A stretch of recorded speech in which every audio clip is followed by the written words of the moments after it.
hesitation, without any, panicking. I mean, you are flowing, and it's so beautiful. I'm sandwiched by grandma and yourself, so I find myself between two great women. First to start with grandma Mavis Hyde, the founder and director of Disabled Equipment Sent Overseas, Deso, and also former headmistress of Ghana International School, GIS, and you happen to be one of the teachers who taught the first two children of Ghana's first president, Osajifo Dr. Kwame Nkrumah, talking about Samia and Sekou, right?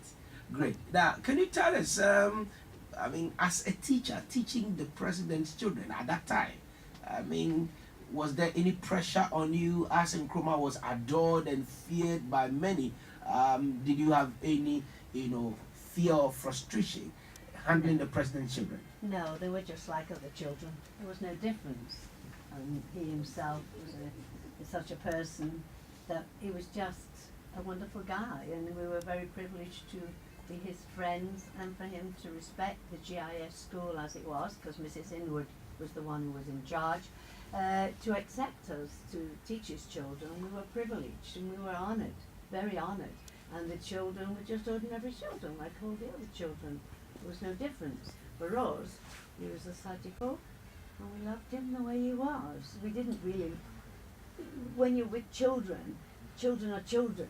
It doesn't matter what their background is, where their parents, how much money they have, where they come from. They're all children, they're only small children. And so that was all what it was I all have about. so much respect for you, Grandma Mavis Hyde, for a simple reason.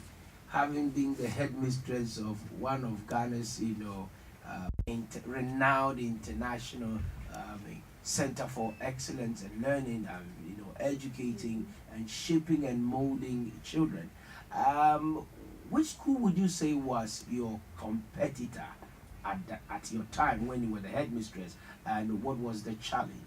I never really thought about that, to be truthful with you. And to ask me that question now, I wouldn't be able to tell you the exact truth, because I never even thought about it. I was so indulged in what I was doing. But I did recognise there were many, many great schools. I know my grandchildren one went to the Accra Cape Coast, one at Cape Coast, Wesley Girls and all that. There were beautiful schools here. You had Achimota, didn't you, and all those schools. They were already here. So they were highly recognised. It just happened to be at that particular time. It was for, I think, diplomatic children. Yeah. You see, I think that was why it was so, and why it has prospered so, and it's always kept that reputation. But now in Ghana, I truly believe all schools are equal on that level now. I know we put a name tag on the GIS, yes, but really, we've got wonderful schools now here in Ghana, as good as any schools in the world. I'm told on the 20th of this month you turn 81 years. Yes, aren't I lucky? Congratulations. That is good. Even at 80, 81, you're an octogenarian and you're still strong. You could descend our stairways and come to our studio, and you have this passion helping people with physical disability or physical challenge. What brought this passion of helping people with disability? I think it's a gift.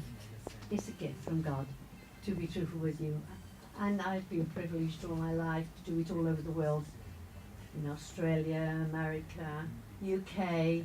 I've always been involved, so it's never been a challenge in any way whatsoever. It's been a big part of my life, and sometimes I've sacrificed my own family in many ways, because I've always seen if you've got a challenge in your life, I'm there, I hope, to give you a helping hand and to help you to move to another level where you would go. You're the founder of Disabled Equipment Sent Overseas. Yes. Yeah. Where do you get the equipment from? I get it from the recycling organisations in the UK. I always try to make sure it's used for purpose, because I don't believe in bringing any items here that cannot be used for blind and deaf and any physically challenged person. And of course we've not used it as a commercial business in any way whatsoever. They've been there for the people when we've been able to support them. we're in the middle at the moment of trying to get another container here.